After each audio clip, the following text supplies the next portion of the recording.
শিক্ষার্থীরা ফুলেল শুভেচ্ছা দিয়ে তোমাদের বরণ করে নেবে। নবীন শিক্ষার্থীদের মোমবাতি ও ফুলেল শুভেচ্ছা জানিয়ে বরণ করে নেয় এসকেএস স্কুল অ্যান্ড কলেজ পরিবার। সোমবার সকালে এ উপলক্ষে শিক্ষা প্রতিষ্ঠান প্রাঙ্গণটি সেজে ওঠে আলপনা, ফুল, বেলুন সহ বিভিন্ন কারুকাজে। নবীন প্রবীণ শিক্ষার্থীদের মাঝেও দেখা যায় রং বেরঙের পোশাকে নিজেদের সুন্দরভাবে উপস্থাপনের ধুম। নবীন বরণে আসা আমার অনেক ভালো লাগতেছে। নতুন নতুন বান্ধবী, সবাই একসাথে ক্লাস করি, অনেক মজা।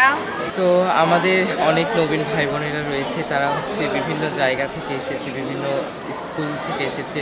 তো তারা আমাদের নতুন কলেজে মানে নবীন, তাদেরকে আমরা বরণ করে নেব। আশা করি আমাদের এই কলেজটার পরিবেশ তাদের অনেক ভালো লাগবে। আমি হচ্ছে এসকেএস স্কুল অ্যান্ড কলেজে একাদশ শ্রেণীতে এই বছরই ভর্তি হয়েছি।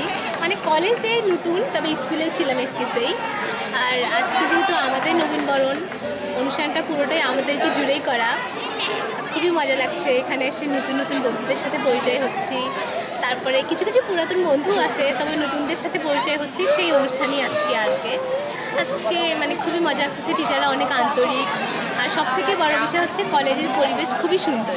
2024-25 শিক্ষাবর্ষের একাদশ শ্রেণীর শিক্ষার্থীদের বরণ উপলক্ষে আয়োজিত আলোচনা সভায় বিশেষ অতিথির বক্তব্য রাখেন গাইবান্ধার সাংস্কৃতিকজন Pramatha Saha.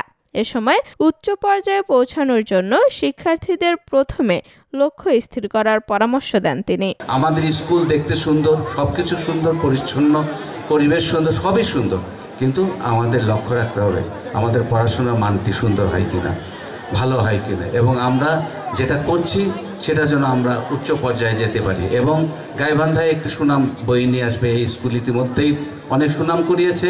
SKS school and কলেজের অধ্যক্ষ মোহাম্মদ আব্দুস সাত্তার বলেন, প্রতিদিন ক্লাস করে পাঠ্য বই অধ্যয়ন করলেই সফল হওয়া সম্ভব। তোমরা বইমুখী হও এবং ভালোভাবে পাঠ অর্জন করার যে দায়িত্ব, এই দায়িত্বটুকু তোমরা পালন করো। তোমরা অনেকে প্রাইভেটমুখী, কোচিংমুখী।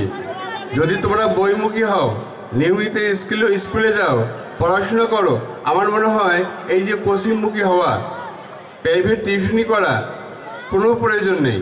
এতে প্রধান অতিথির বক্তব্য রাখেন গাইবান্ধা সরকারি কলেজের অধ্যক্ষ প্রফেসর মোহাম্মদ খলিলুর রহমান।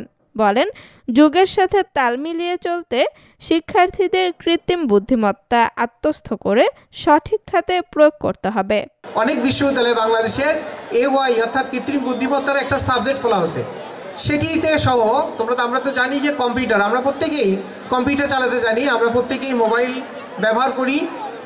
এটি এমন স্বাভাবিক হয়ে গেছে, এবং এটিকে কাজে লাগিয়ে আমরা কিভাবে পজিটিভ বাংলাদেশ গড়তে পারি, সেই জন্য তোমাদেরকে এই যে স্কুল থেকে তোমাদেরকে ধারাবাহিকভাবে এটি আত্মস্থ করতে হবে। বিশেষ করে কম্পিউটার এবং এই যে মোবাইলের কারণে যে কিভাবে বেসিক জিনিসগুলো শেখা যায়। এরপর অত্র প্রতিষ্ঠানের শিক্ষার্থীদের অংশগ্রহণে মনোজ্ঞ সাংস্কৃতিক অনুষ্ঠানের আয়োজন করা হয়, যেখানে গান,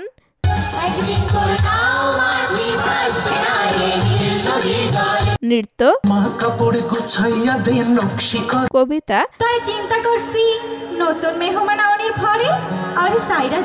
নাটক পরিবেশন করেন তারা। এর আগে আমন্ত্রিত অতিথিদের এসকেএস স্কুল অ্যান্ড কলেজের পক্ষ থেকে সম্মাননা স্মারক প্রদান করা হয়। আফসানা মিমি, রেডিও সারাবেলা, গাইবান্ধা।